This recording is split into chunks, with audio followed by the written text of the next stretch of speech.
Revitalising your local club. From a coaching and games point of view, implementation of GAA Games. From the club's perspective, it was about putting the correct structures in place in order to revitalise your club by using, I suppose, tools of best practice in relation to coaching and games to drive change within the club. Well, first one, bit of advice I'd give it was to make sure to show leadership, because it's not everybody's flavour of the month is GAA Games, but to have to show real leadership, have patience with the kids, and make sure, most involved, that everybody enjoys it, including themselves and their coaches. From the club's perspective,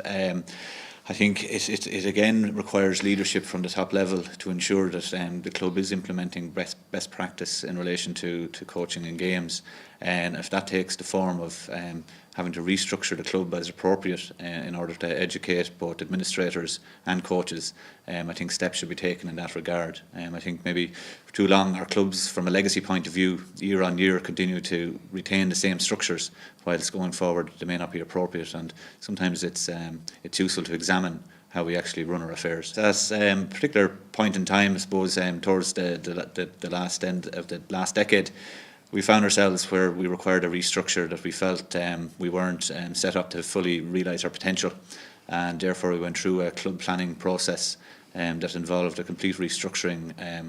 of our club, which effectively sent us down to one club model where we integrated our underage affairs, our adult affairs and the ladies club, and that's proved very beneficial for the club as we address an ever-changing socio-economic